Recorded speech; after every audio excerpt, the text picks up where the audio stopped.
Muy buenos días.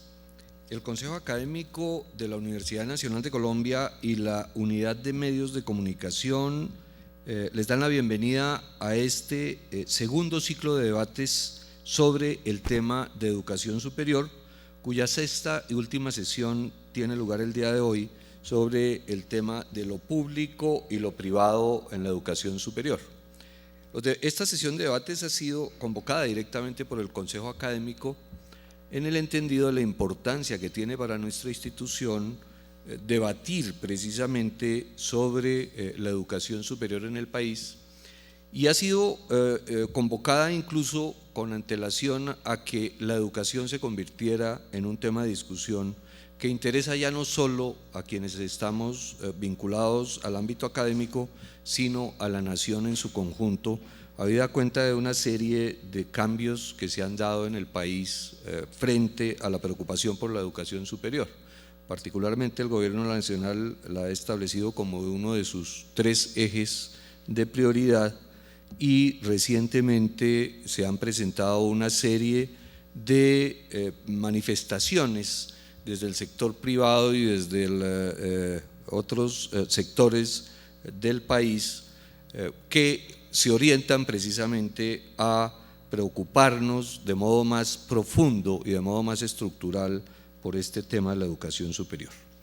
Extendemos también un cordial saludo a las personas que siguen nuestra transmisión en vivo a través del canal institucional Prisma TV, www.prismatv.unal.edu.co, y nos siguen también a través de UN Radio 98.5 FM en Bogotá y 100.4 FM en Medellín. Igualmente nos pueden seguir en www.unradio.unal.edu.co. Y obviamente estamos invitándolos desde ya a formular sus preguntas para los invitados a este debate utilizando el hashtag #PreguntasDebatesUN. Estos debates quedan registrados y pueden ser consultados también posteriormente en la página www.debates.unal.edu.co. Agradecemos la asistencia del público que nos acompaña y extendemos un saludo y un agradecimiento a nuestros panelistas el día de hoy.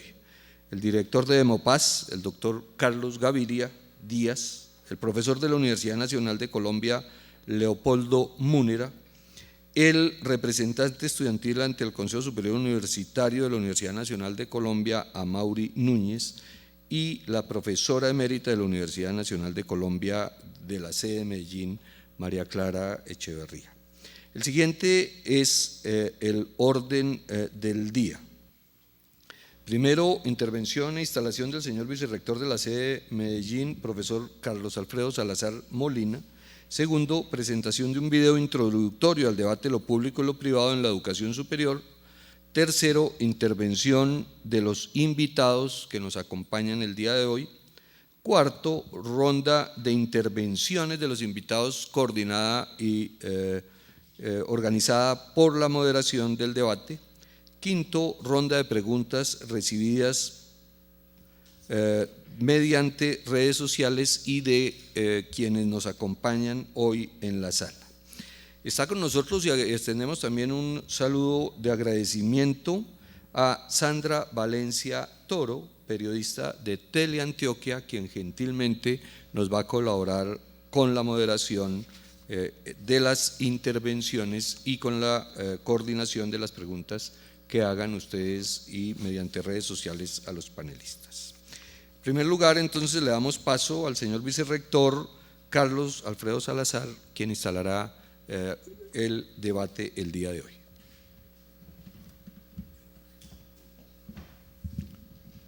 Buenos días a todos y todas. En primer lugar, un agradecimiento muy especial a los panelistas que nos acompañan. Sabemos que es un esfuerzo. María Clara andaba un poquito nerviosa porque le tocó trasnochar mucho preparando, pero lógicamente todo ese esfuerzo por la universidad y por la educación superior bien lo vale. Entonces, un agradecimiento muy especial porque implica pues toda una preparación y a ustedes por acompañarnos. Quiero simplemente referirse a algo muy especial y muy puntual. Nosotros en Antioquia tenemos, como existe a nivel nacional el G10, aquí tenemos el G8, que somos dos instituciones públicas, la Universidad Nacional y la Universidad de Antioquia, y 6 instituciones privadas, donde están, pues lógicamente, las principales: la Universidad Pontificia Bolivariana, la Medellín, EAFID, la Escuela de Ingeniería, el CES, la Salle. Y esta semana anterior cumplimos 100 reuniones de ese grupo de rectores de la región, donde discutimos también todos estos temas, pero allí entre lo público y lo privado nos combinamos, pero también nos apoyamos y tratamos absolutamente todos los temas que tengan que ver con la educación superior, sin diferencias de qué tipo de educación, de institución estamos manejando. Y quiero contarles como lo que referenciaban en la última reunión sobre el programa Serpi lo Paga, porque es importante y es como base de un poquito de esta discusión. Nosotros tenemos una larga experiencia de recibir estudiantes absolutamente de todo el país. Esta sede tiene estudiantes de cada uno de los departamentos del país, todos están representados en esta sede, absolutamente todos. Pero a estas instituciones están llegando precisamente estudiantes de diferentes partes del país, y nos comentaban los rectores lo desubicado que llegan, y las instituciones no están preparadas para recibirlos, porque ese esquema lo tenemos nosotros desde hace mucho tiempo como institución pública, pero ellos no. Y es una preocupación que está empezando a crecer entre ellos, porque no están recibiendo ni 5 ni 10, sino grandes cantidades de estudiantes de diversas regiones del país, donde lógicamente hay una gran desubicación de venir a una ciudad distinta, llegan con sus familias y no saben exactamente qué hacer. Entonces es una mirada que hay que dar a esos programas que tienen la intención de apoyar la educación superior, pero que hay que soportarlos en una evaluación previa de hacia quién va dirigido y cómo se implementa.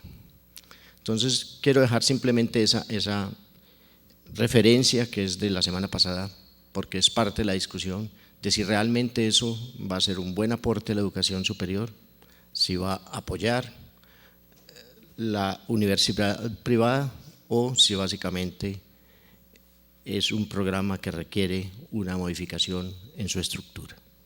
Muchas gracias a todos, espero que compartan todas sus inquietudes con tan excelentes panelistas y que tengamos mucho éxito en este debate.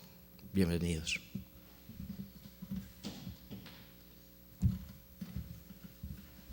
Gracias, señor vicerrector. Creo que la calidad y de la buena voluntad de los panelistas va a garantizar el éxito del debate. Estoy prácticamente seguro de eso. Les recordamos que estamos transmitiendo en vivo a través de nuestro canal institucional Prisma TV, prismatv.unal.edu.co, y que nos pueden sintonizar además en la 98.5 UN Radio en Bogotá y 100.4 UN Radio en Medellín. Y pueden formular sus preguntas a través del hashtag Preguntas Debate Universidad Nacional. Los invitamos a ver un video preparado como marco introductorio de esta discusión.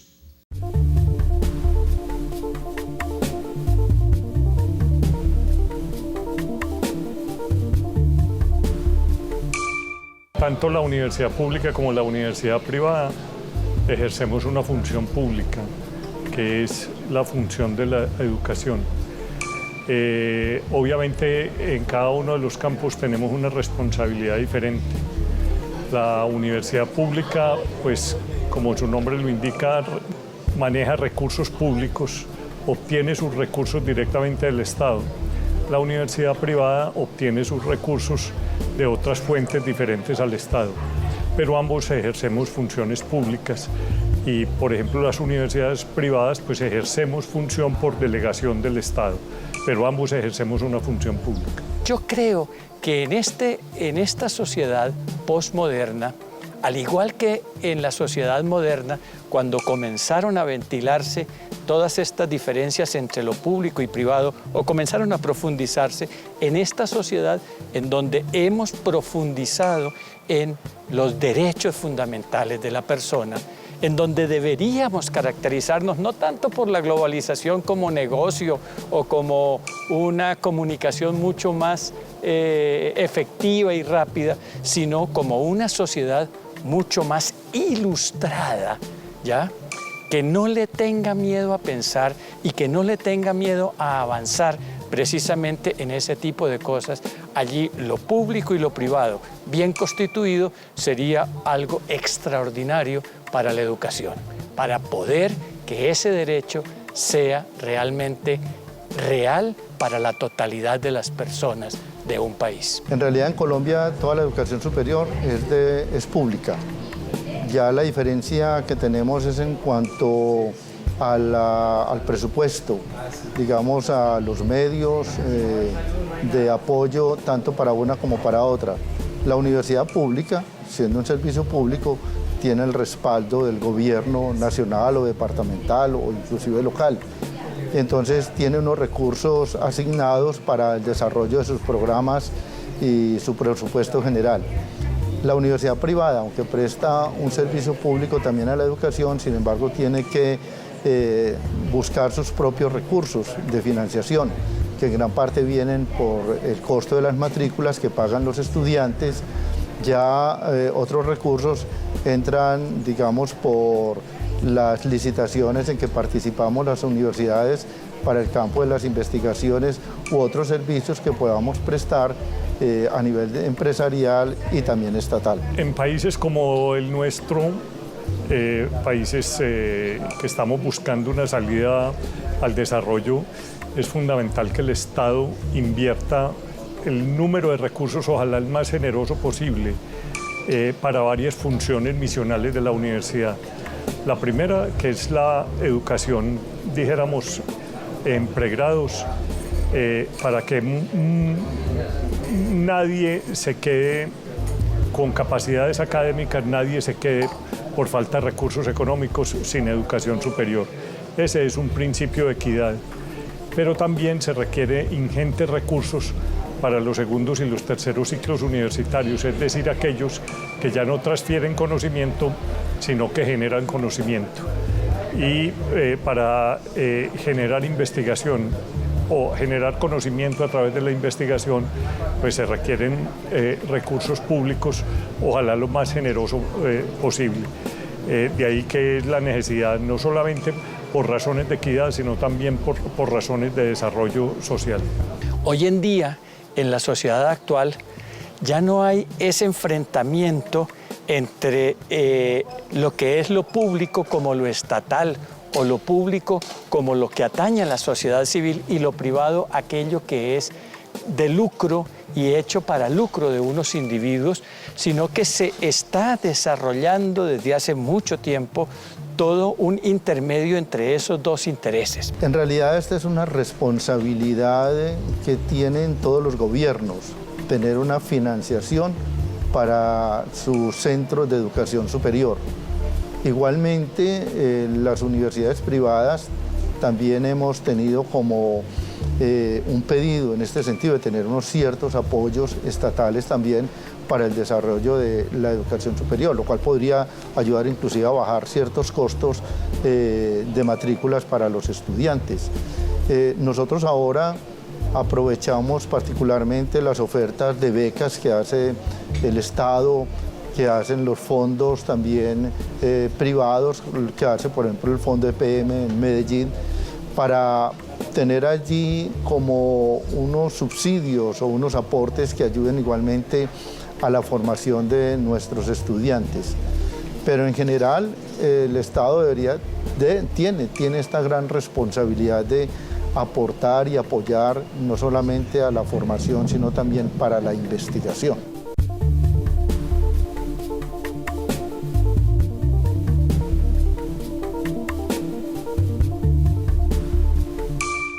Bien, Bien, como les decía, este es el último de los encuentros organizados por la Universidad Nacional de Colombia en este ciclo, pero seguramente no será la última vez que nos convoque este tipo de temas como la educación superior. Y ha considerado particularmente para su organización la reciente propuesta de política pública publicada por el Consejo Nacional de Educación Superior, CESU, las iniciativas de la sociedad civil en torno al tema y, por supuesto, la definición de la educación superior como uno de los ejes de la actual política de gobierno, que está además reflejado en el plan de desarrollo que se discute actualmente en el Congreso de la República.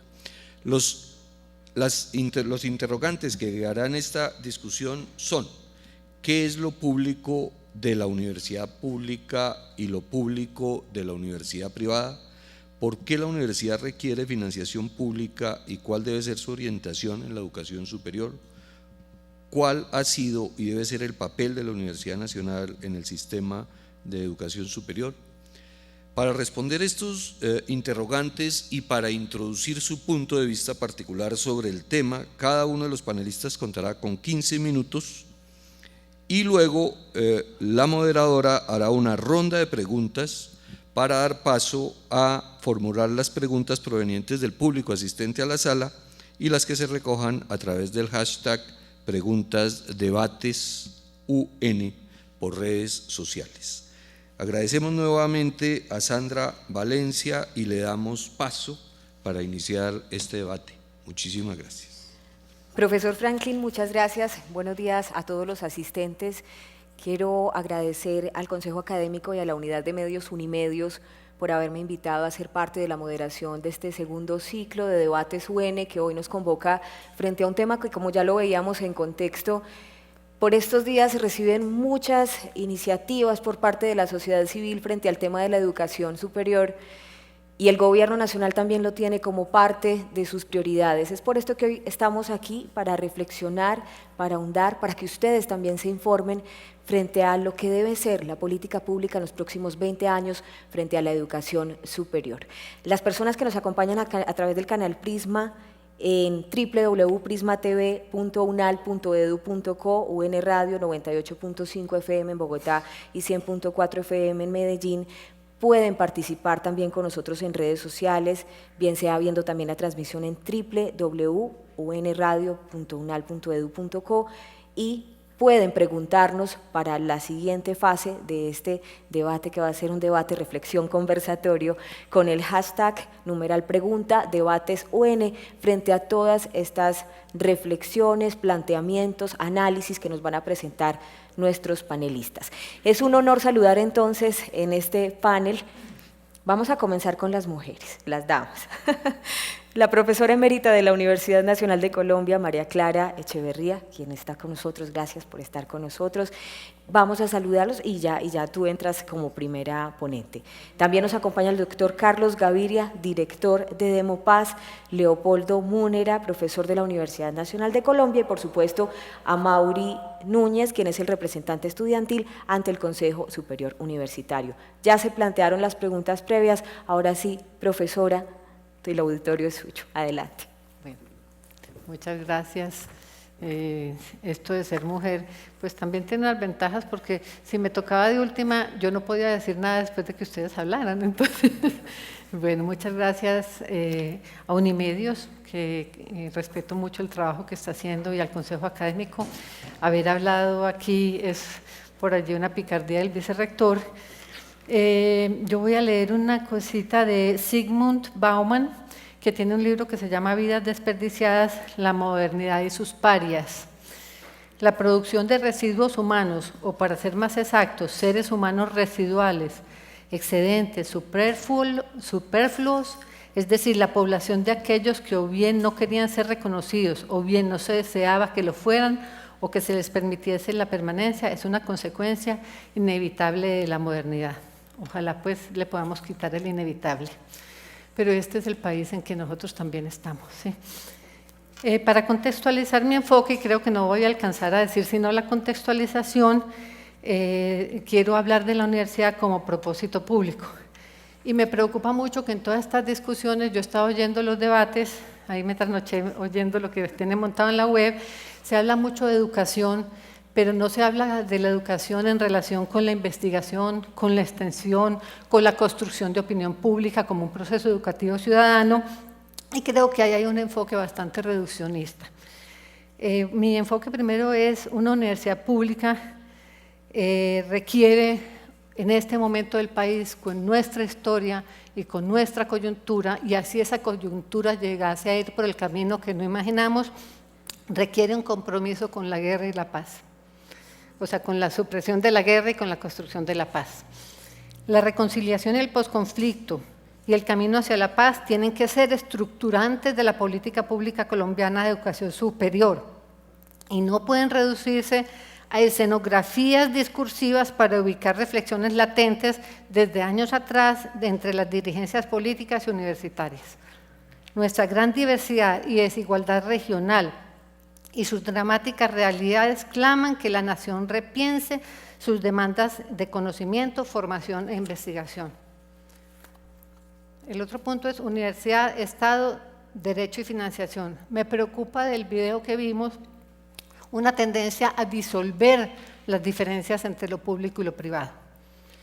O sea, a disolver el conflicto, como si yo tengo colegas y grupos de trabajo académicos maravillosos en el sector privado, pero hay una diferencia sustancial entre lo público y lo privado.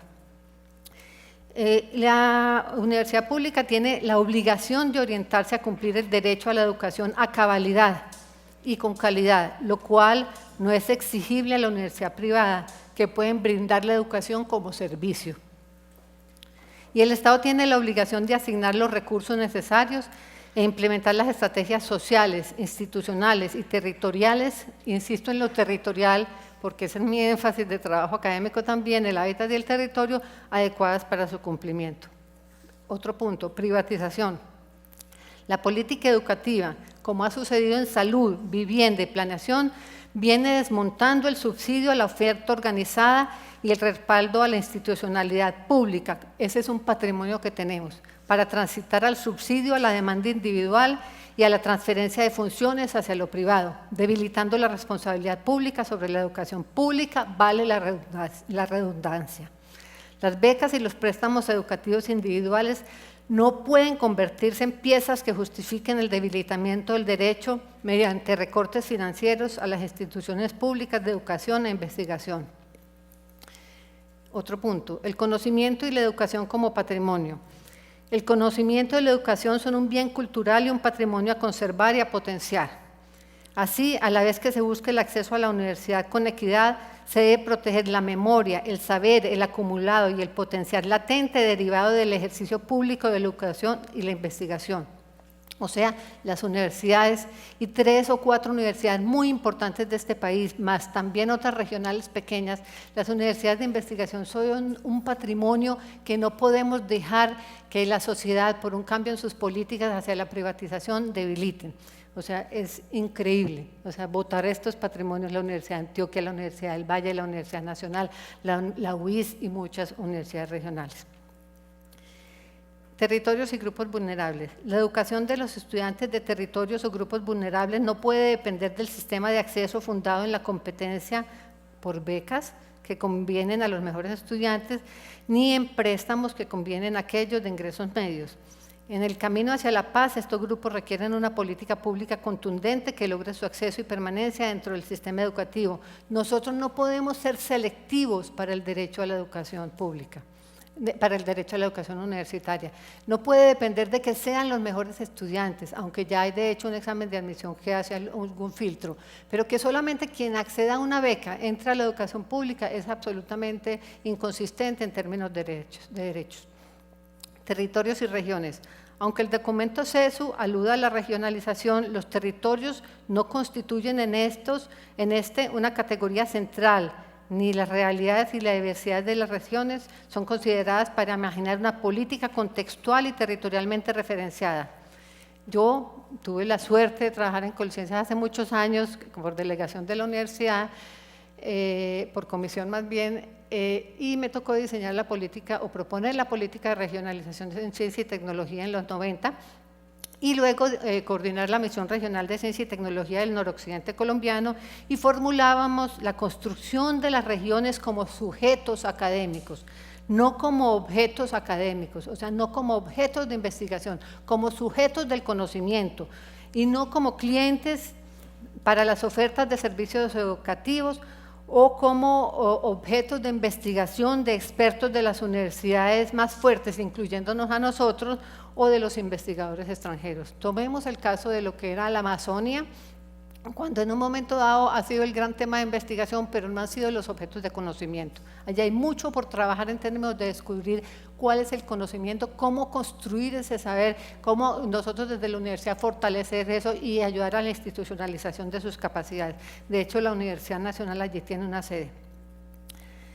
El otro punto es la universidad en el contexto de la paz y de los territorios. De cara al proceso de paz, la Universidad Nacional de Colombia, este es como me imagino yo, pues un papel, ¿cierto? Mediante construcción de acuerdos de trabajo en red con las universidades públicas de investigación más consolidadas, debe asumir su fin de liderar y apoyar ante el Estado colombiano el desarrollo del sistema universitario nacional, territorialmente contextualizado y democráticamente concebido, visto ello como regionalización desde un sistema universitario policéntrico con nodos en red, basado en la construcción de sujetos académicos regionales y locales, cualificados del diálogo de conocimientos y saberes y fortalecido en sus capacidades humanas e institucionales locales y regionales. Nosotros como Universidad Nacional hemos hecho un esfuerzo muy grande en configurar sedes, pero nos falta todavía más respaldo realmente. El Estado, en lugar de darle el respaldo a la construcción de esto, le está retirando el respaldo. La Universidad de Antioquia ha hecho un esfuerzo importante en el departamento, hacia Urabá, por ejemplo, en regionalización, y ese tipo de proyectos que son estructurantes, digamos, tienen un gran riesgo, no solamente de debilitarse, pero también, y peor, de no poderse extender en territorio con tantas necesidades. Un estudiante que tiene que venir desde una región no atendida por una universidad, que son regiones pobres, le cuesta a su familia un esfuerzo que es inhumano, ¿sí? Entonces ahí tenemos un tema muy grande.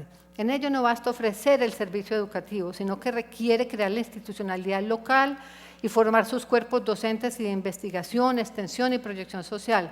Dicha red de universidades, en que me imagino liderando a la universidad, asumiría el compromiso para el fortalecimiento institucional en las regiones,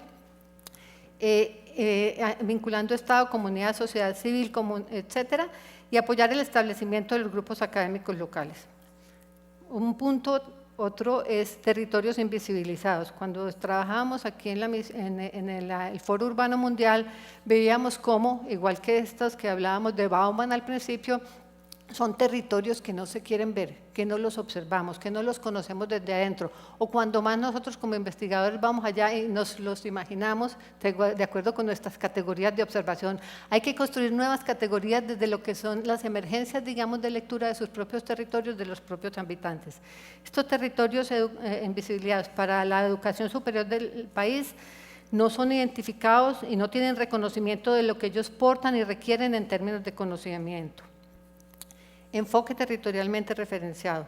Los conflictos territoriales, sociales, culturales, tecnológicos y ambientales del país requieren enfoques territorialmente referenciados para orientar el conocimiento científico en diálogo, y este es un tema que, digamos, oyendo estos debates, en diálogo entre ciencias básicas, aplicadas y sociales. Hay una tendencia muy fuerte del I+D, investigación más desarrollo, para quienes no conozcan la sigla, donde se le plantea a la investigación que tiene que apuntalar directamente a su aplicabilidad, negando la necesidad de que en nuestro país se desarrollen capacidades de ciencia básica y por lo menos, por lo demás, desapareciendo totalmente el sentido de la ciencia social.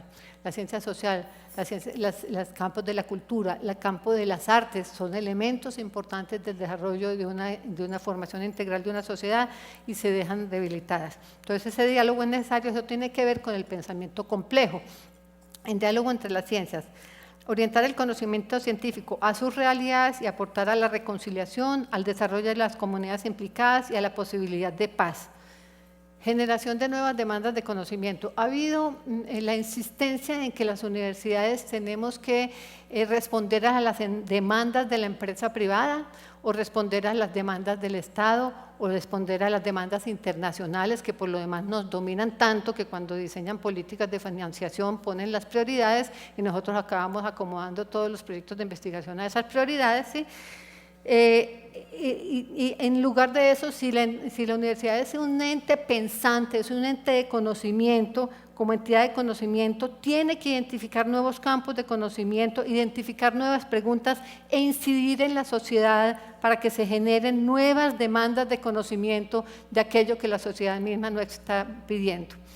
La universidad, cuando hacía los estudios sobre el conflicto, el Basta Ya, por ejemplo, o sea, el Basta Ya es una iniciativa de aproximación a nuestras realidades que obliga a conocer mucho más. No lo hizo por demanda, lo hizo porque la universidad tenía allí, digamos, todo, pues obviamente en alianzas interinstitucionales, pues que ya sabemos con las organizaciones y los de memoria. Pero hay un tema y es, no solamente nosotros como universidad tenemos la responsabilidad de responder a lo que nos digan, sino de construir aquellas necesidades que tiene la sociedad para tener un conocimiento diferente. Ciencia social, la política, la cultura y las artes están relegadas, predominando el enfoque de competitividad, productividad, economía y no de solidaridad, equidad, derechos, realización humana y su vínculo natural. Esto es un asunto de lo público. O sea, esto es un asunto de lo público. Las ciencias básicas ya las hablamos, pedagogía y epistemología. O sea, nosotros tenemos una ausencia de propósito filosófico en lo que se enunció, no nosotros en el país, del propósito filosófico, político, pedagógico y epistemológico, que parecería que, si yo lo menciono aquí, es muy distante de lo público, ¿no? Estás por hablando de epistemología y qué tiene que ver eso con lo público. Pues sí, no obstante, es de interés público el sentido que se busca en un sistema de conocimiento, la razón política de ese sistema de conocimiento, la orientación del proceso de aprendizaje, que por lo demás hemos hablado mucho de enseñanza y no de aprendizaje. Entre otras, un reto es qué hacer con las TIC, no en el sentido de que digamos que las masifiquen y las utilicen, qué hacer con lo que sucede allí en el proceso de aprendizaje autónomo por parte de los ciudadanos del mundo y cómo de alguna manera allí también hay una serie, digamos, de injerencias que son bastante tendenciosas y no necesariamente las más coherentes en términos de su rigor, ¿sí? Entonces, ¿qué hacer desde la universidad con eso? Pero eso es otro tema. Entonces, un sentido público que busque un sistema de conocimiento, la razón política, la orientación del proceso de aprendizaje, la demanda de un conocimiento complejo, ¿sí? Y la ruptura de las barreras disciplinarias o dicotómicas. Todavía en la universidad tenemos que romper con eso. No sé cómo está mi tiempo porque ese era apenas los enunciados de los puntos centrales. Si el tiempo ya se me terminó, yo cierro aquí o si simplemente hago un listado. No sé cómo estoy de tiempo. 5 minutos. 5 minuticos, bien. Entonces ya un poco como el asunto de lo público de la universidad pública y lo público de la universidad privada, pues en esencia toda acción que afecte a la sociedad es un hecho, no necesariamente tiene que estar legalmente configurado, un hecho público, y desde esta razón pues es todo lo que se ha explicado cuando se dice la educación es un servicio público, por lo tanto toda entidad privada que cumpla funciones de educación tiene que tener un rendimiento público, ¿cierto? O sea, y tiene que dar cuentas públicas, ¿sí? Pero es muy distinto eso a lo que se planteaba allí como que todo eso es igual, o sea, estamos todos en el mismo saco muy complicado, ¿cierto?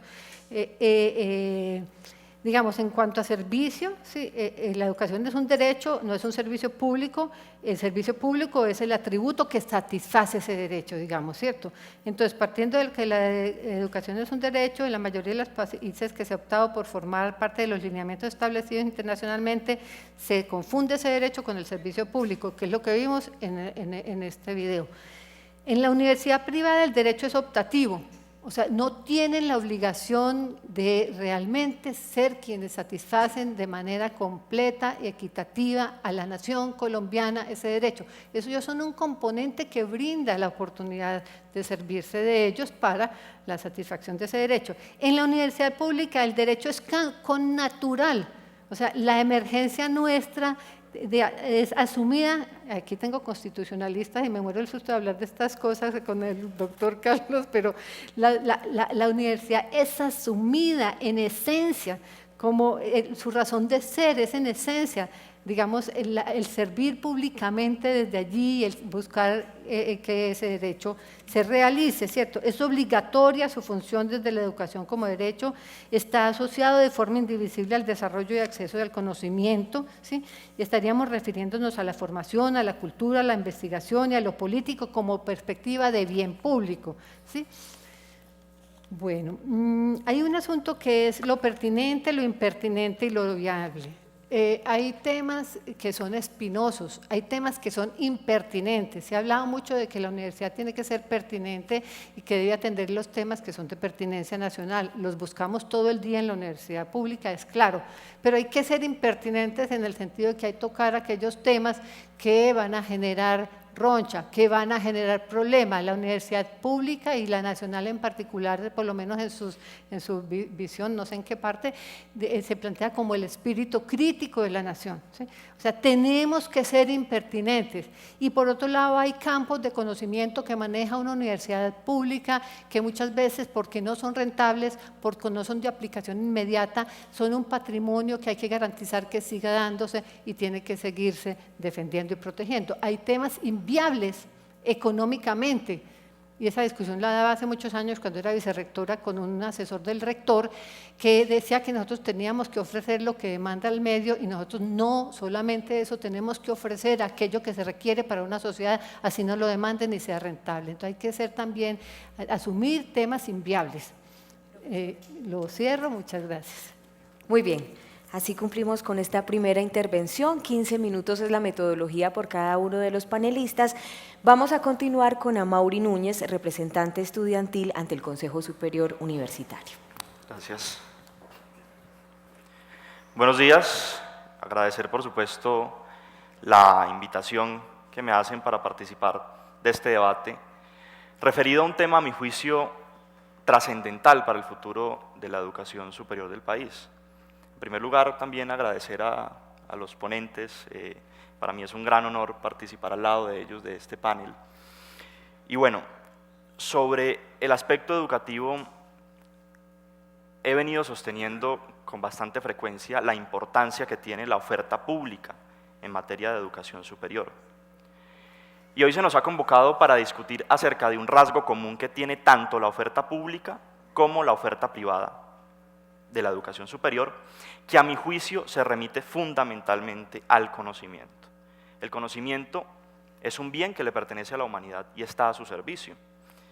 Y la adaptación del conocimiento científico que ha sido construido con el pasar de los siglos y el proceso civilizatorio es una constante, ya sea cuando es asumido con fuerza por un Estado o cuando es asumido por actores distintos al Estado.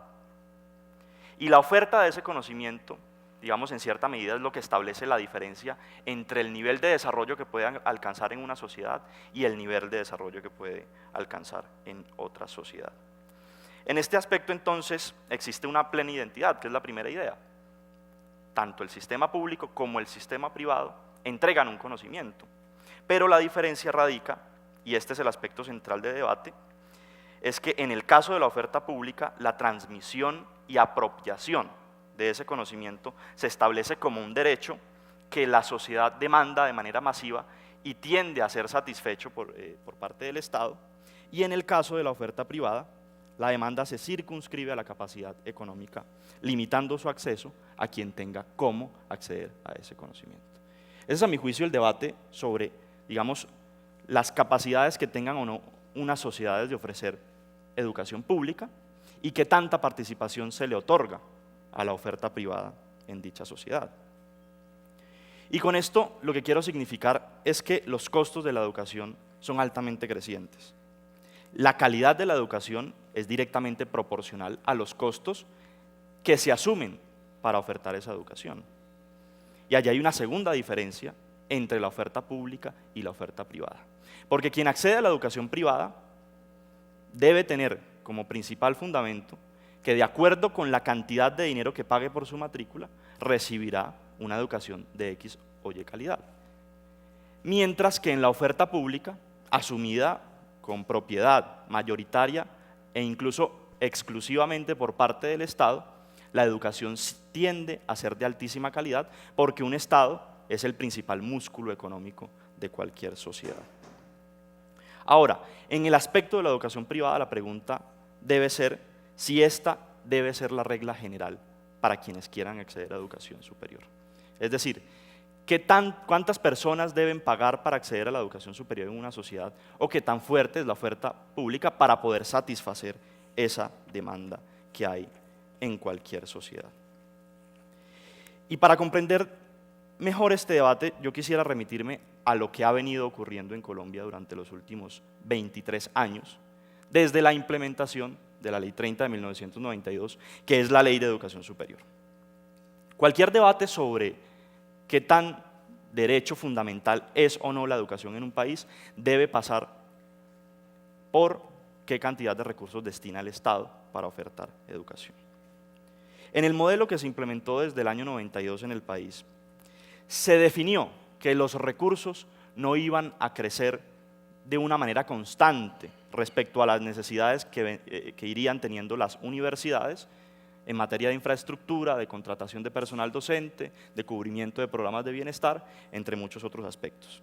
Y en esencia, lo que aplicó es un congelamiento de los recursos sobre la base de los recursos que se entregaban en el año 92. En el curso de estos 23 años, las universidades han crecido de una manera estrepitosa en cobertura, en construcción de infraestructura física, en contratación docente, ya no con una modalidad de tiempo completo y dedicación exclusiva, sino una modalidad de hora cátedra y ocasionales, pero en esencia, los costos de la educación en el país han crecido muy por encima de los desembolsos que el Estado determinó en el marco de la Ley 30 del año 92. Solo para poner un ejemplo, en el año 93 el 84% de las transferencias recibidas por la Universidad Pública Colombiana eran estatales. El año pasado esa suma se redujo al 49%. Las universidades asumieron con el paso del tiempo los gastos ordinarios de funcionamiento, fueron descargando cada vez más los costos hacia las matrículas que pagan los estudiantes. Hubo un crecimiento de la participación en la matrícula, llegando hoy a ser el 34% de los gastos de una universidad en el país, y se establecieron cualquier cantidad de estrategias de racionalización del presupuesto. El sistema universitario estatal recientemente detalló a cuánto asciende esa deuda que tiene el Estado colombiano con la universidad pública y concluyó que para el año 2012 las necesidades no cubiertas por el Estado ascendían a cerca de 11.5 billones de pesos. Actualizando ese dinero al día de hoy, estamos rondando los 13 billones de pesos solamente a partir de ese estudio que además se ciñe a las necesidades, a las características actuales del sistema de educación superior. Esto es, sin garantizar ningún tipo de crecimiento en cobertura, sin garantizar un aula más, sin garantizar el crecimiento de la infraestructura física, lo que nos permite concluir que hay una crisis de desfinanciación en la educación superior pública en Colombia. A la par de la disminución de las transferencias estatales a la educación superior, que es en esencia como se conoce al financiamiento de la oferta por encima del financiamiento de la demanda, se fueron trasladando recursos de la primera a la segunda. Es decir, el Estado colombiano congeló los recursos de la educación superior pública y trasladó recursos nuevos hacia el financiamiento del subsidio a la demanda, que es como se conoce a los créditos educativos. El ICETEX, que es la entidad, digamos, clave en todo este asunto, en el año 2004 recibía cerca de 1 billón de pesos. En el año 2011 recibía cerca de 2.3 billones de pesos. Esta entidad se fue igualando en presupuesto con el presupuesto que tiene el sistema universitario estatal, y el crecimiento de los recursos en este periodo fue del 128%, mientras que los recursos estatales se mantuvieron congelados. Ese es en esencia el debate sobre el sistema público y qué tan privado puede llegar a ser cuando se desfinancia. Porque una política de subsidio a la demanda no satisface, digamos, la demanda mayoritaria que tienen cerca de 600.000 jóvenes al año que egresan de la educación básica y media, y no alcanza a ser absorbido por el sistema de educación superior. En este punto además se ubica el debate que fue mencionado por la moderación del programa Serpi lo Paga, recientemente anunciado por el gobierno, y a mi juicio un absoluto fracaso, porque es un programa hecho fundamentalmente para hacerle propaganda a una política del gobierno nacional que a todas luces está engañando a la población, porque no está ofertando más cupos en la educación superior pública, está reemplazando la oferta pública por subsidio a la demanda, y continúan por la vía de convertir la educación superior en Colombia en un vil negocio del capital financiero. Y en el marco de todo este debate además hay que ubicar otro aspecto, y es el papel que han venido teniendo instituciones de carácter financiero internacional en el direccionamiento de la política educativa colombiana. Solo voy a poner un ejemplo. El Banco Mundial y la Organización para la Cooperación y el Desarrollo Económico, OCDE, en el año 2002, formularon una serie de recomendaciones al sector educativo colombiano para que éste pudiera producir una reforma a la educación superior tras la fallida reforma que en el año 2011 intentó imponer el gobierno nacional y que fue derrotada por la Mesa Amplia Nacional Estudiantil. En ese documento, el Banco Mundial y la OCDE instaron a Colombia a, abro comillas, a traer más fondos al sistema, implementando cambios en la gobernabilidad para estimular nuevas inversiones del sector privado. Pues partiendo de la insuficiente fuente de recursos públicos y la demanda insatisfecha, la única manera de hacerlo sería recurrir a proveedores privados y compartir los costos, donde las asociaciones mixtas público-privadas representan un modelo muy prometedor para Colombia. Esta recomendación se ubica en el centro de la política educativa del gobierno nacional. Las características de la reforma de 2011, además, eran imponer el ánimo de lucro en la educación superior y como fórmula intermedia imponer las asociaciones mixtas público-privadas. Asociaciones que le permitirían al capital privado invertir en la educación superior del país y generar utilidades a partir de esa inversión. Finalmente, el Acuerdo Superior 2034 presentado por el Gobierno Nacional el año pasado retoma los elementos de la reforma de 2011, retoma elementos recomendados por la OCDE y el Banco Mundial y nuevamente pone a jugar el capital privado dentro de la oferta educativa en el país. Más allá de esto, es importante mencionar cuál ha sido el resultado de concentrar la oferta educativa en los créditos. Hoy por hoy un estudiante que accede a un crédito educativo por 20 millones de pesos termina pagando 32 millones de pesos tras un periodo de capitalización de intereses, que por las características del sistema y la cantidad de cuotas que puede pagar un estudiante endeudado, se difieren 120 cuotas mensuales durante 10 años y termina pagando por los 20 millones de pesos iniciales cerca de 86 millones de pesos. Ese es en resumen cómo se comportan los créditos educativos y cómo no es viable para una sociedad concentrar su oferta en el subsidio a la demanda por encima de la financiación directa a la oferta. Y en el marco de esta política, si se revisan las finanzas de la Universidad Nacional, encontramos que cada cifra es peor que la anterior. Un ejemplo de ello es que para este año se aprobó un presupuesto con un déficit en materia de inversión cercano a los 93.000 millones de pesos, situación que pretende ser respondida por el gobierno nacional a través del endeudamiento de la universidad, tercer aspecto de una política profundamente privatizadora. ¿Cómo es posible que ante la crisis financiera que tenga la Universidad Nacional, la principal política que promueva el gobierno al interior del Consejo Superior sea el endeudamiento? El año pasado se aprobó un cupo de endeudamiento por 200.000 millones de pesos que terminará pagando intereses por 62.000 millones de pesos para construir infraestructura física que no ha podido ser construida en algunas sedes. Y en ese marco entonces podríamos definir cuál es el papel de la Universidad Nacional en el marco de un debate de este calibre. Si bien la Universidad Nacional es la principal universidad pública del país, es la que mejor financiamiento tiene, cerca de un tercio de los grupos de investigación de Colciencias y un cuarto del presupuesto que tienen todas las universidades del país, termina en la Universidad Nacional.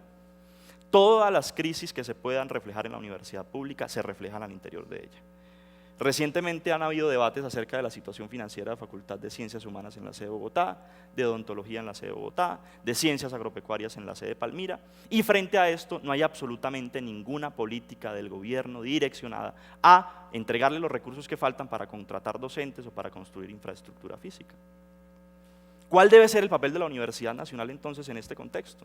¿Administrar la crisis ocasionada por el modelo de privatización implantado desde el 92?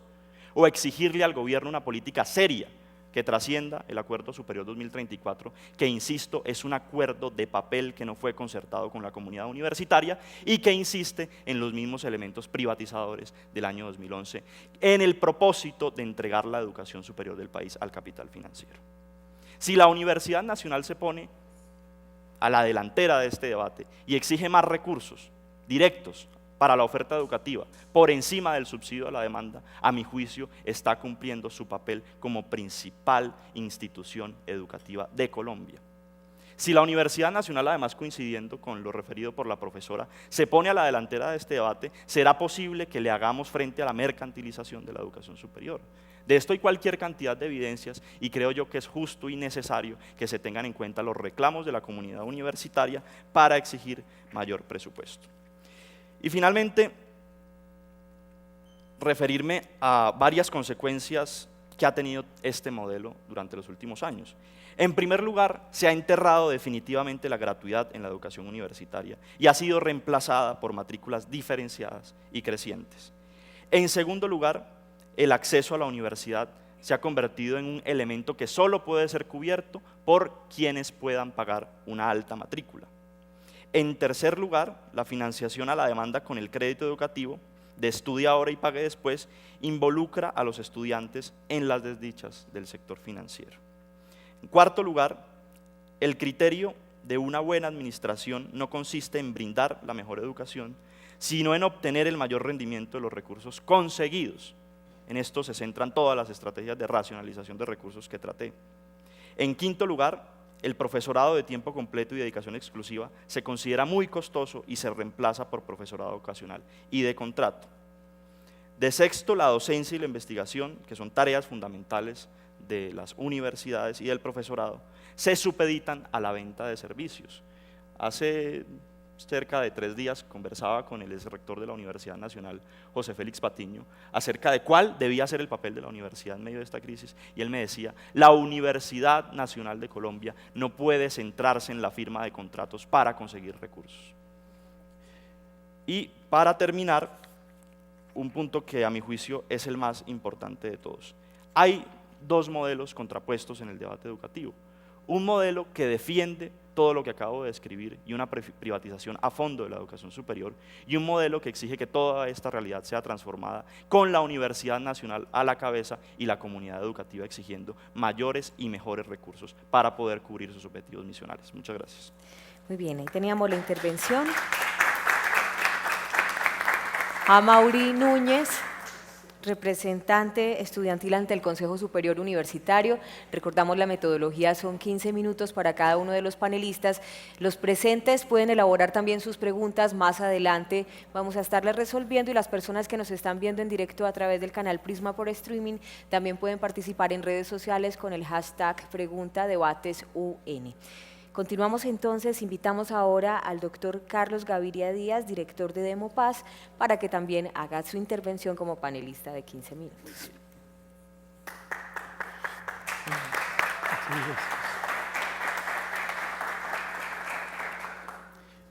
Muy buenos días, muchas gracias al profesor Carlos Salazar, vicerrector de la sede, a María Clara, un saludo a Mauri, a Leopoldo Múnera y a Sandra, nuestra coordinadora. Les agradezco mucho que me hayan invitado a hacer una reflexión tan importante sobre un tema que me parece de una importancia, de una trascendencia especial. Estoy muy complacido oyendo las intervenciones anteriores. Qué bueno que haya estudiantes como Amaury, como lo viene haciendo la MANE, informados, que hacen reflexiones y críticas sobre la base de una gran documentación, propuestas tan razonables, pero desde luego expuestas al debate sobre la universidad pública y las políticas de los últimos gobiernos en esa materia. voy a hacer una reflexión bastante general sobre lo público y lo privado. ¿A qué apunta? Muchas veces pensamos que conceptos y categorías que se manejan permanentemente son conceptos y categorías eternos, pero no lo son. Lo público y lo privado son categorías eminentemente occidentales y modernas. Surgen a partir del Renacimiento. En Grecia no existía la diferencia entre lo público y lo privado. Sócrates nunca hizo política en el sentido tradicional del término. No ocupó cargos públicos, salvo que tuvo que aceptar algunos por sorteo de aceptación forzosa en Atenas, pero sin embargo dicen que nadie hizo tanta política como Sócrates. ¿En qué sentido? En el sentido que pensó políticamente, reflexionó acerca del poder, de los inconvenientes y de las ventajas del poder, etcétera, y naturalmente estaba haciendo política.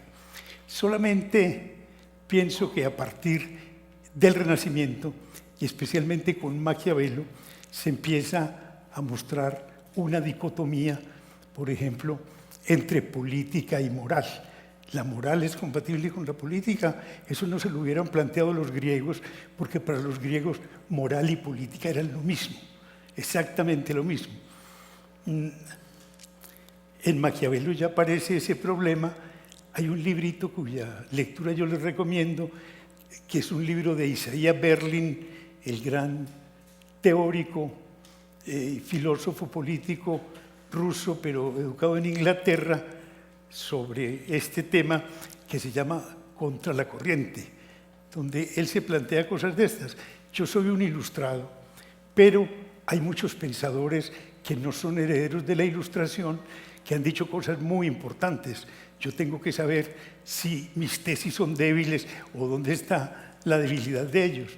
Y hace el primer ensayo sobre Maquiavelo para mostrar que Maquiavelo es el primer pluralista de la historia occidental, porque empieza a distinguir entre moral y política. La distinción, por ejemplo, entre derecho y moral, que eso tampoco hubiera sido pensable siquiera entre los griegos. Para los griegos derecho, moral, era el nomos. Pero en el siglo XVII, Cristian Tomasio se plantea la diferencia entre el derecho como un sistema normativo de la conducta externa, llamémosla pública, y la moral de la conducta interna, que podemos llamar la conducta privada. ¿A qué viene todo esto? A que tal vez a partir de Rousseau empiece a aclararse mucho un problema. El problema es qué es el interés común y qué es el interés particular. El interés común es ese interés mío que es compatible con el interés de ustedes. Toda conducta, dice Rousseau en el contrato social, y me parece que esa observación es irrebatible, está informada por un interés. Cada vez que yo actúo, ustedes tienen derecho a preguntar ¿y cuál es el interés que él tiene en hacer lo que está haciendo? Y hay que dar una respuesta. Ustedes pueden preguntar, por ejemplo, Carlos Gaviria, porque está aquí haciendo estas reflexiones en la Universidad Nacional. ¿Algún interés tiene? Puede ser un interés suyo o puede ser un interés que compartimos todos. En todo caso, esa observación de Rousseau me parece impecable para mostrar que hay intereses míos que son intereses compatibles con los demás, y ese es el interés común, pudiéramos llamar el interés público. Pero hay intereses míos que no son compatibles, sino al contrario, incompatibles con los intereses de los demás, y esos son intereses privados. Si proyectáramos rápidamente esto sobre la universidad pública y la universidad privada, estoy de acuerdo con lo que dijo Juan Luis Mejía en la introducción, en el sentido de que las universidades privadas cumplen una función pública, desde luego, pero podemos preguntarnos, ¿la función de la universidad privada y la universidad y la de la universidad pública son la misma, y pudiéramos decir, claro, el conocimiento, pero resulta que en la universidad privada es perfectamente legítimo educar buenos ejecutivos, buenos directores empresariales para que las empresas progresen. Y luego tratan de hacernos decir que es que en la medida en que las empresas progresan, progresa toda la sociedad. Y ya yo de eso descreo. Que el interés de los empresarios y el interés de la comunidad sea el mismo, me parece altamente discutible. Y por tanto, pudiéramos pensar lo siguiente: ¿por qué es al menos sospechoso que la universidad pública lleguen fondos de financiación privados? Porque eso no es gratuito. Una es la perspectiva de lo público, llamémoslo el interés común de Rousseau, y otra, la perspectiva de lo privado. Y naturalmente existen estrategias para hacer pasar al interés privado, identificándolo con el interés público. Y allí es donde hay que tener un especial cuidado. En las universidades hay que preparar gente para que sea receptora de los tratados de libre comercio, de los tratados bilaterales de inversión, etc. Y uno se pregunta, ¿y no tendrá nada que ver esto, por ejemplo, con la organización curricular y con la manera como se seleccionan los cursos que deben ser prioritarios en la universidad? Yo recuerdo, por ejemplo, esto. Yo no soy creyente y, sin embargo, yo defendí, siendo vicerrector de la universidad, un programa que había de estudios bíblicos. ¿Por qué? Porque me parece que en la universidad se debe abordar un tema de esa naturaleza.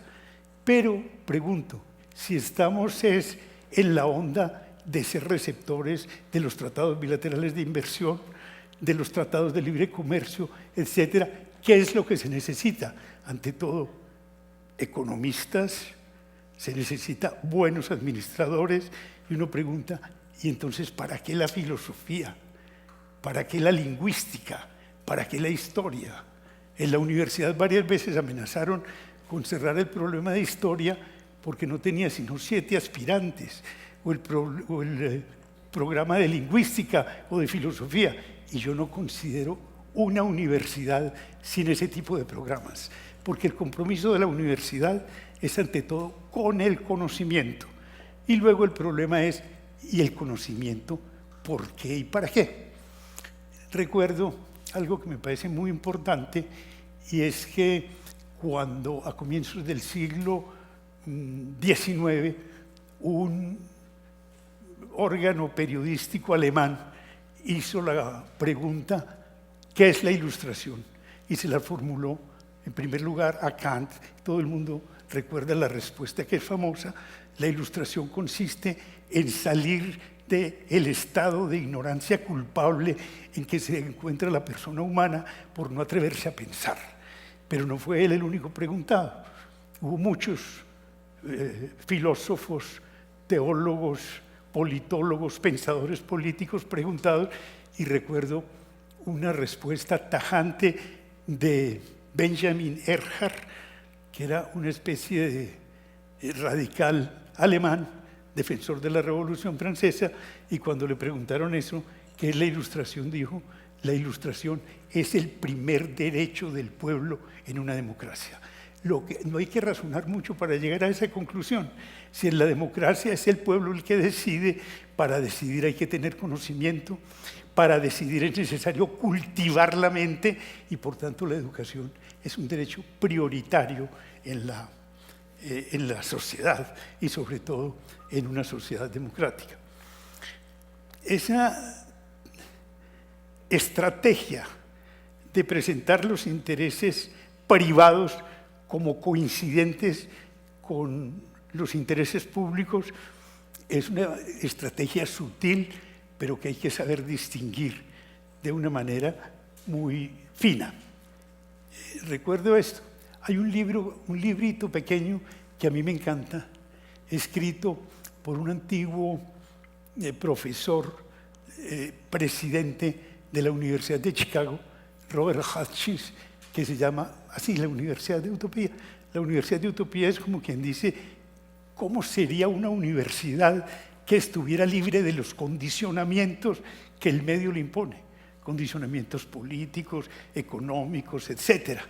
Es un libro sumamente bello, pero para que vean ustedes cuál era la actitud de él frente a este problema, un discípulo suyo, él era egresado de la Universidad de Yale y luego fue presidente de la Universidad de Chicago, contaba que alguna vez que lo visitó en la Universidad de Chicago le preguntó: cuénteme, James, ¿es cierto lo que me dicen que en Nueva York hay quienes ejercen la abogacía por plata? Háganme el favor, ¿quién ejerce la abogacía por plata? Como quien dice, la defensa del derecho, de la justicia, es algo que nos incumbe a todos. Cuando uno asume la defensa de una causa por dinero, no está comprometido con la justicia, está comprometido con la defensa de un interés particular. Y por tanto, es necesario, digamos, estar atento a ese tipo de reflexiones. A mí me parece que hay un libro reciente, relativamente reciente, que es muy lúcido y además muy pertinente, y escrito sorpresivamente por un profesor de la Universidad de Harvard, Michael Sandel, y el libro se llama, muchos de ustedes lo deben haber leído, Lo que el dinero no puede comprar.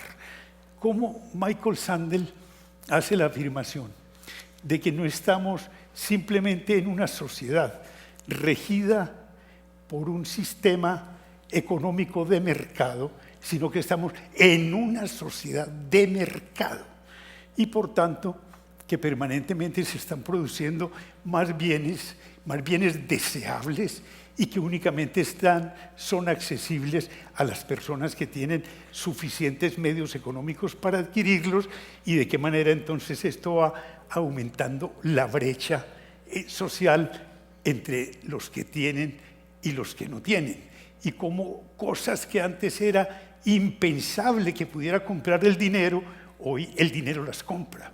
Habla, por ejemplo, del alquiler de vientres en China para que la persona que ya tuvo un hijo pueda tener otro, etcétera. Cosas que creo que a la moral y a la ética más elementales les repugnan, pero que estamos en una sociedad de esa naturaleza. ¿Por qué entonces hay que tomar con cuidado esa incorporación de capital privado a la universidad pública? El debate que se dio hace poco. Recuerden, uno se pregunta, ¿por qué nombraron a la doctora María Fernanda Campo para el Ministerio de Educación? Una persona que no tenía tradición en esa materia, pero tenía tradición en otra. Venía de la Cámara de Comercio de Bogotá, conoce muy bien ese campo y por tanto era la más adecuada para cumplir esa misión de incorporar dinero privado a la universidad pública. Y dirán, pero qué tan bueno que la universidad pública tenga además recursos de esa naturaleza. Un momentico, que detrás de eso lo que hay es un cambio de perspectiva. Es para mostrar que muchas cosas que hacen parte del interés privado, y el interés privado es legítimo, es que hacen parte del interés público, que muchas veces pugna con el interés privado. Ahora se refería muy bien a Mauri al programa Ser Pilo Paga, y una gran lucidez. ¿De qué manera el gobierno va cambiando una política que le incumbe por otra que no le incumbe? Sutilmente y naturalmente la gente aplaude. Qué tan bueno que muchachos que no tienen suficientes recursos se eduquen en la Universidad de los Andes, se eduquen en universidades privadas excelentes. No saben qué diferencia hay entre educarse en una universidad pública abierta y en una universidad privada. Es la perspectiva que se va generando en su conciencia de lo que es el mundo y de cuáles son los intereses que se deben defender y cuáles son los intereses que no se deben defender. Yo no hago, ni mucho menos, la apología de la universidad pública en detrimento de la universidad privada. Yo defiendo la función que han cumplido las universidades privadas entre nosotros, muchas veces porque el Estado ha llevado a la educación pública políticas arrasadoras. La politiquería nuestra ha llevado a que haya universidades donde no puede haber profesores liberales, y entonces se funda la Bolivariana, la Universidad de Medellín, o que no haya profesores conservadores y se funda la Bolivariana, o que no haya profesores marxistas. La lucha que dio el maestro Gerardo Molina en la Libre, porque pudiera haber profesores comunistas en la universidad, era de esa clase, porque se sabe qué tipo de perspectiva es la que hay que asumir cuando se imparte docencia e investigación. Doctor, ya se cumplió el tiempo. Permítame 2 minuticos. ¿Sí? Perfecto, ¿cómo no? Voy a decirles esto, lo último. Hay alguna cosa que a mí me preocupa bastante en este momento en la universidad, y es que se le ha dado una investigación extraordinaria, y está bien que se le dé, a la investigación en detrimento de la docencia. ¿Y por qué me preocupa que haya tanta preponderancia para la investigación? Porque lo que hay que preguntar es, ¿y qué investiga la universidad? Justamente el mismo Robert Hutchins decía esto: veo en el amor al dinero la disolución de la universidad norteamericana. ¿Por qué? Porque lo que se investiga ordinariamente no es lo que más valor científico y académico tiene, sino lo que es más demandante en el mercado. Entonces la universidad se va desnaturalizando, realizando, no digo que todos los programas de investigación sean así, pero sí conozco muchos que son de esa índole, y entonces se justifica la investigación en contra de la docencia o por encima de la docencia, porque la investigación es muy importante. Lo que hay que preguntar es eso: la investigación de la universidad está dirigida a quién y a quién beneficia la investigación en la universidad. Bueno, excúsenme que me haya excedido en el tiempo. No, es un honor para nosotros, doctor Carlos Gaviria.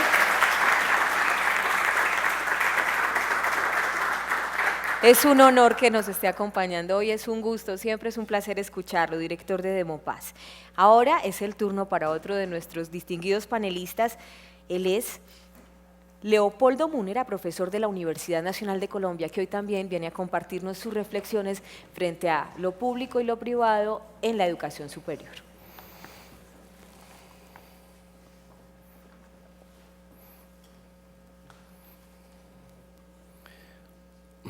En primer lugar, desde luego, agradezco al Consejo Académico y a Unimedios la organización de estos debates y la acogida de la sede de Medellín representada por el profesor Salazar. Para mí también es un gusto compartir este escenario con Carlos, con María Clara y con Amaury, y gracias a Sandra por la moderación.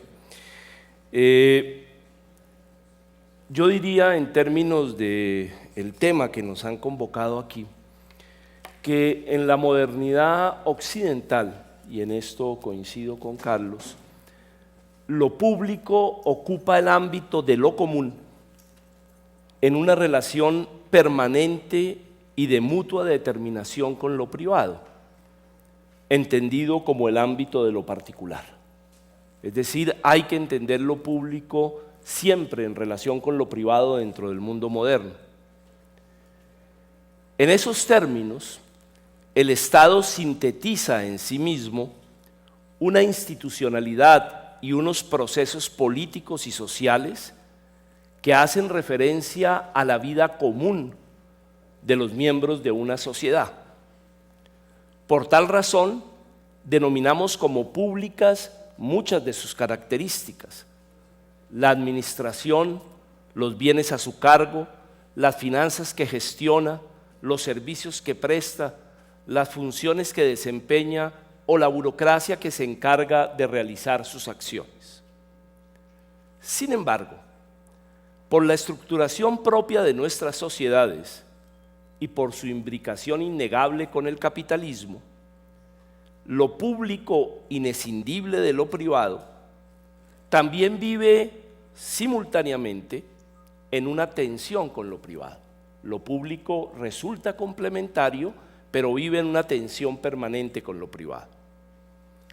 En tales términos, el Estado moderno se forma simultáneamente como lo común de lo privado o como lo común en función de lo privado y como lo común de lo colectivamente irreductible, y hay esa tensión en el Estado moderno. Lo público se construye en la sociedad moderna en función de garantizar la libre competencia entre los actores privados, pero simultáneamente como un límite a esta competencia para poder mantener la base de una sociabilidad general.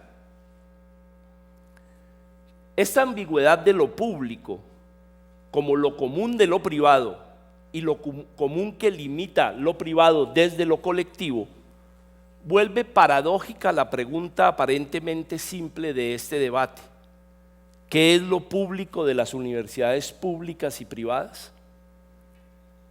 La educación en sí misma, con todos sus componentes de formación, extensión e investigación, implica el acceso a un bien común, que es el conocimiento. Es decir, a un bien del cual todos podemos hacer uso e incluso usufructuarlo personalmente, pero nadie puede apropiarse de él en forma exclusiva y excluyente sin expropiárselo a los demás.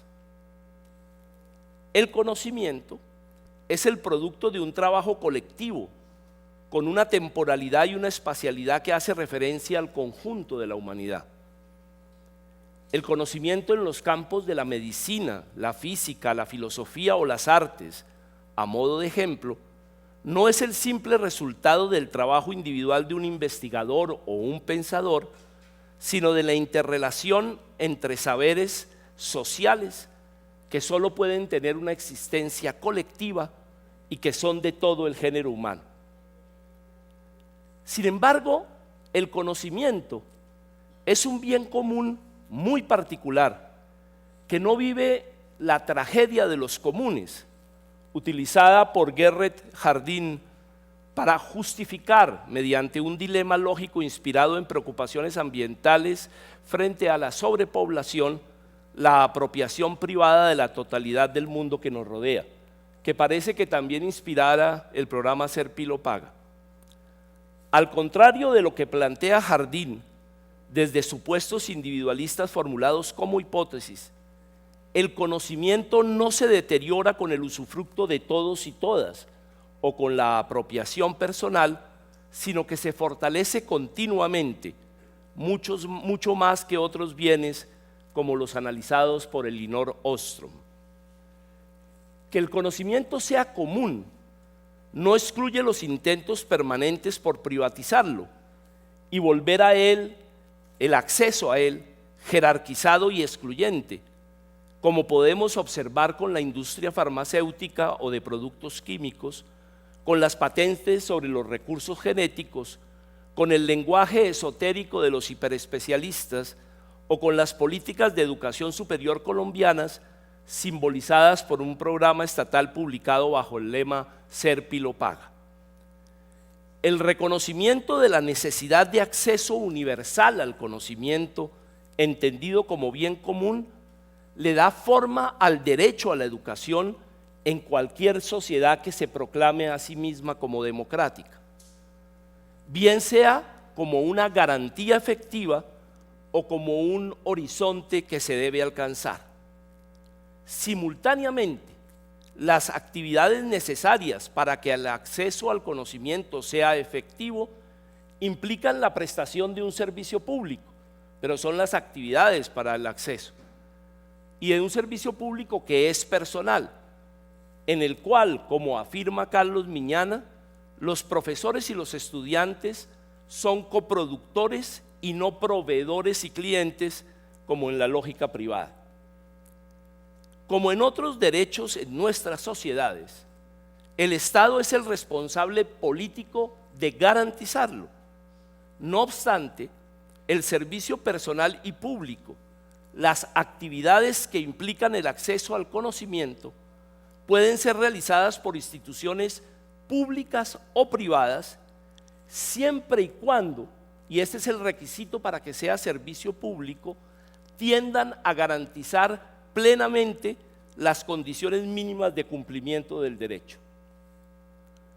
Es decir, tiendan a garantizar la asequibilidad o disponibilidad de instituciones en los diferentes tipos de educación superior, no solo en una, como está en Visión 2034, la técnica y tecnológica, la accesibilidad en condiciones de igualdad, la adaptabilidad o permanencia de los estudiantes, que incluyen las condiciones básicas de bienestar, y la aceptabilidad o calidad y el respeto por la diversidad. En tal medida, desde esta perspectiva, no es suficiente que una institución privada desarrolle las actividades propias de la educación superior para que esté cumpliendo un servicio público, sino que debe hacerlo de tal manera que el servicio sea público en cuanto permite la realización del derecho, la satisfacción de una necesidad socialmente reconocida. Valdría la pena preguntarse si las instituciones privadas en el país, la mayoría de ellas, realmente prestan un servicio público solamente por suministrar educación. Además, como ámbito e institucionalidad de lo público, el Estado debe garantizar en la educación superior los procesos que permiten la producción y reproducción de la sociabilidad general, indispensable para la convivencia colectiva, la cual, desde luego, rompe los límites de la iniciativa y los intereses simplemente privados. Los procesos básicos serían los siguientes. El primero, la formación de consensos en condiciones de libertad y de igualdad y de acuerdo con reglas de juego predefinidas para intentar construir una voluntad común. Por tal razón, la autogestión de las comunidades académicas o universitarias, en consonancia con la autonomía conquistada históricamente, es una condición imprescindible de las instituciones públicas en la medida en que en ellas los procesos de acceso al conocimiento generan en sí mismos un saber experiencial que conforma este último y que debe consolidar la sociabilidad general. El segundo proceso es la búsqueda de visibilidad de las decisiones que se toman en nombre de la colectividad y de los procedimientos para adoptarlas. El tercero, la construcción de comunidades regladas con acceso abierto o sujeto a criterios de selección con pretensiones de objetividad. El cuarto, la regulación de las relaciones sociales con pretensiones de universalidad. Y el quinto, la formación de pertenencias e identidades colectivas sobre un principio de pluralismo social y político. Valdría la pena que nos preguntemos, hay un sexto, si estos procesos realmente se cumplen en las instituciones que nosotros denominamos públicas o si por el contrario se han privatizado muchas de esas instituciones. Yo diría que el último es mencionado por la profesora María Clara, es el carácter irreductible de los bienes, los usos y los intereses comunes dentro de las instituciones que forman un patrimonio común. Como ámbito y agente de lo público, el Estado debe garantizar no solo la prestación del servicio público de la educación superior en función del derecho a la misma, por instituciones públicas, privadas o mixtas, sino la plena existencia de instituciones estructuradas